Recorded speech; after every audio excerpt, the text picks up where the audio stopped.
So, we're gonna talk about how we started our K1 visa back in 2018. So, we filed our K1 visa back in September 2018.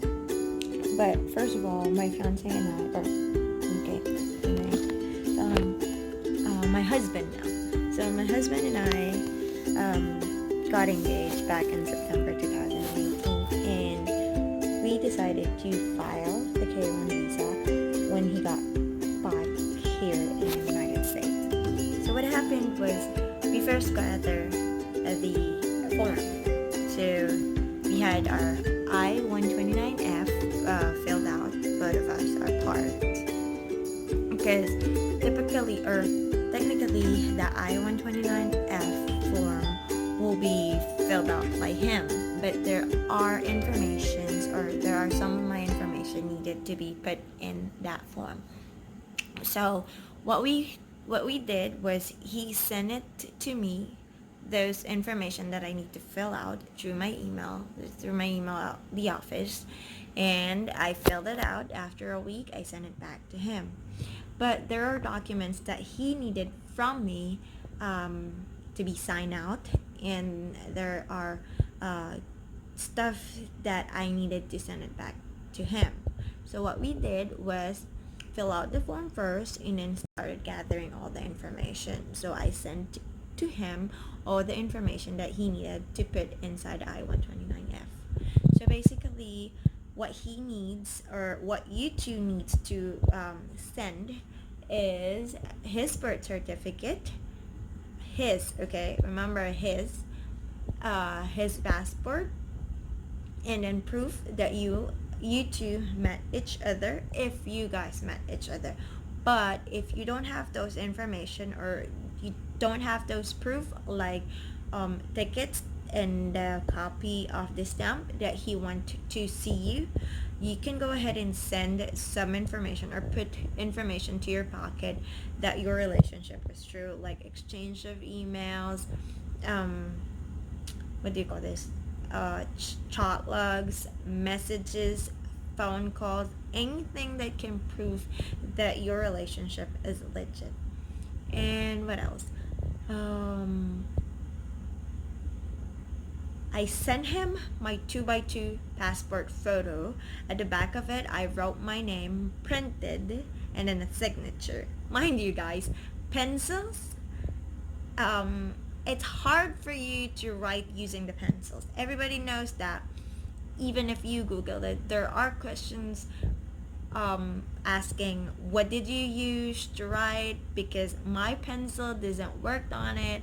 But you can Google it, what needs to be used. Because I use the number 2 Mongol pencil from the Philippines. But others is having a hard time using it. But some of people who applied K1 visa, what they did, they used ballpen, and walang problema about it.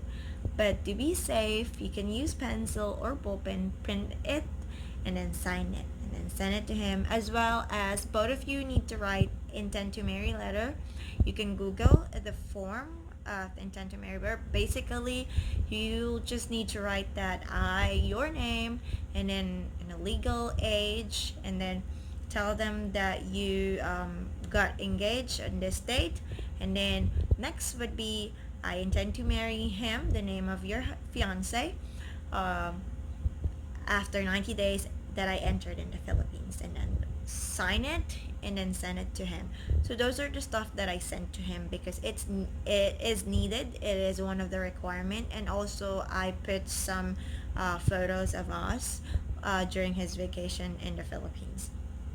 So okay, go back. So the requirements that you need to do is the I-129F form, both of your 2x2 photos, which is 2 pieces of it, put the name at the back and sign it, and then both of your intent to marry. So each of you needs to do the intent to marry letter, and then his passport, his photocopy of his passport, his birth certificate, and if he married previously, he needs to put that divorce paper as well.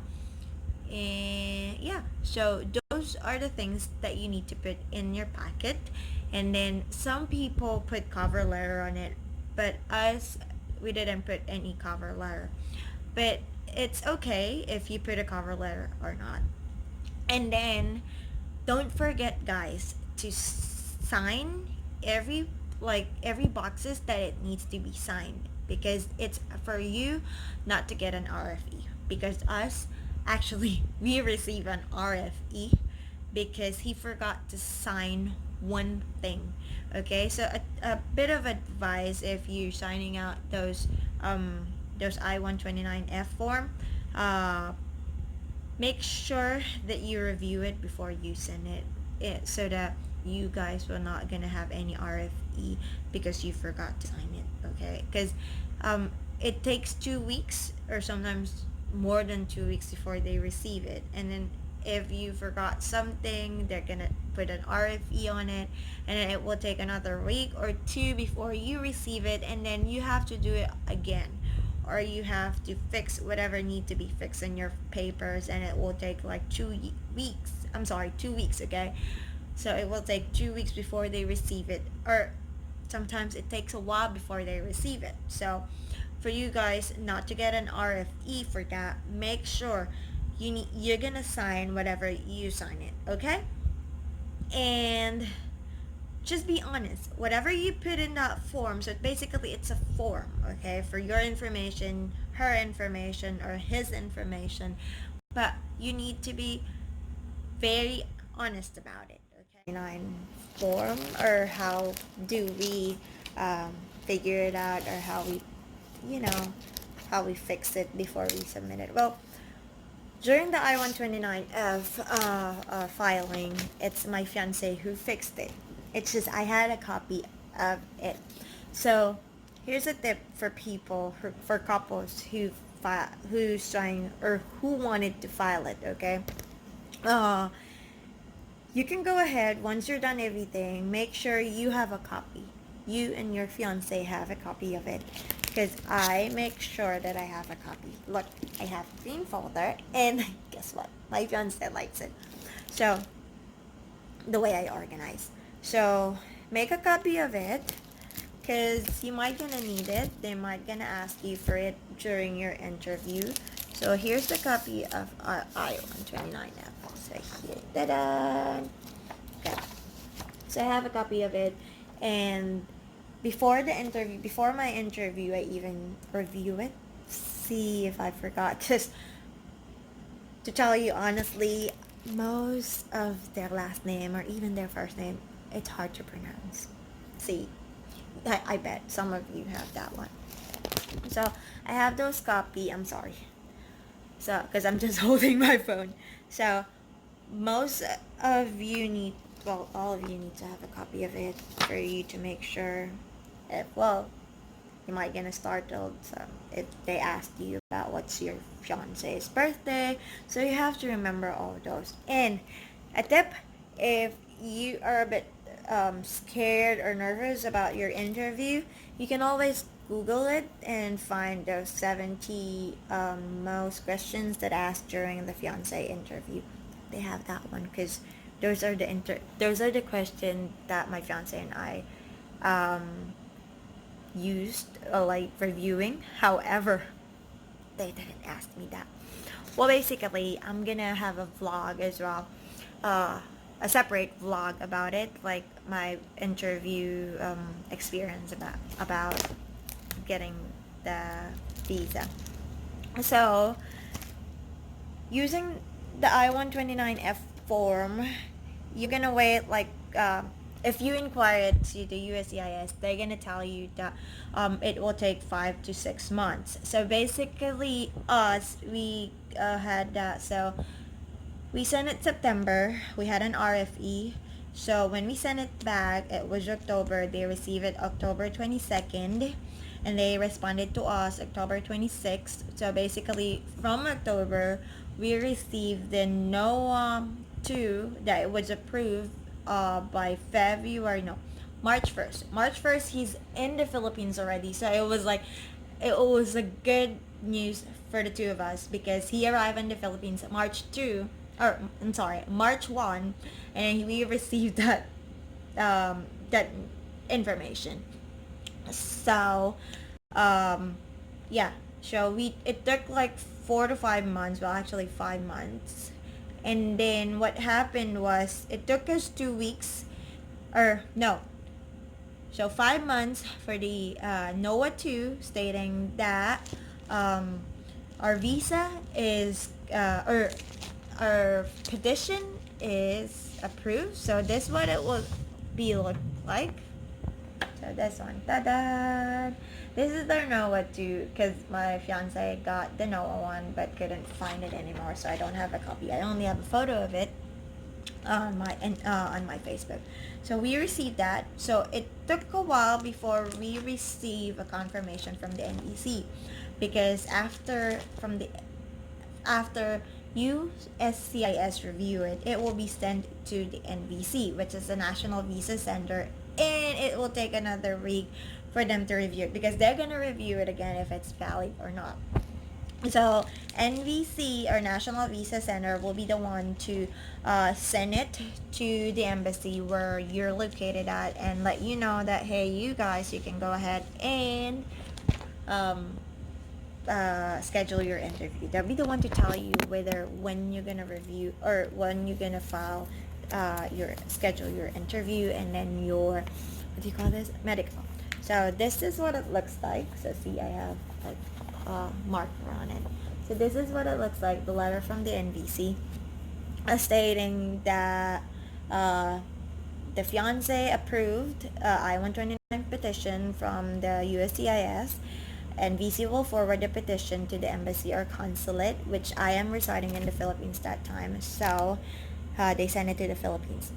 So for this one, it took us a month before we got news from NVC, and then some took them days or weeks. Okay, but I have to remind you guys, case to case basis. Everything in filing, it's case to case basis. In like your location, that Philippines is a, hindi siya, yung sistema.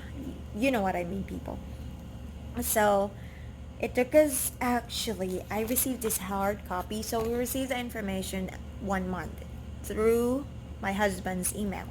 And then it took us 2 months before we received this NVC letter, the hard copy.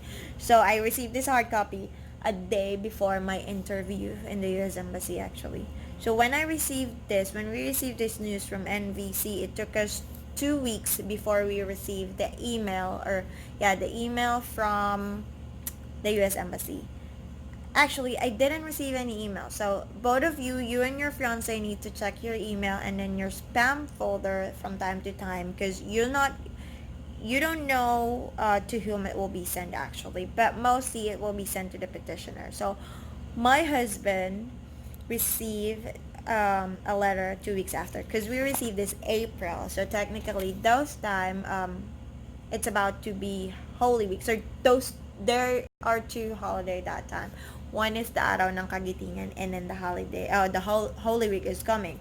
So it took us 2 weeks. So I told to my husband, be patient, because there will be two holidays, so it will get affected. So yeah, hindi ako nagkamali.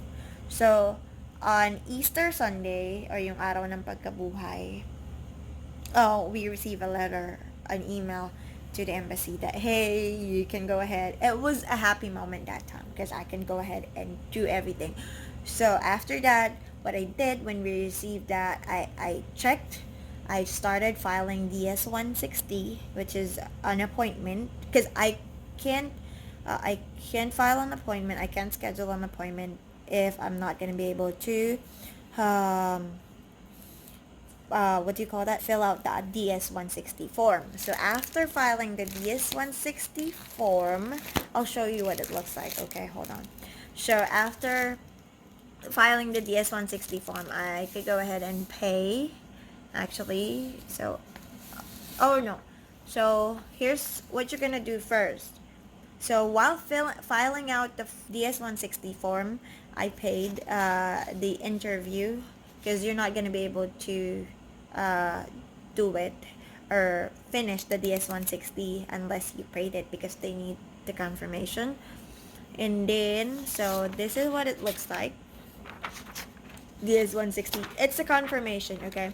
So, during the interview, you can print the form, the DS-160 form, but you're not allowed, okay, again, you are not allowed to bring that form inside the embassy. The only thing that you're gonna allow to bring is the confirmation page, okay?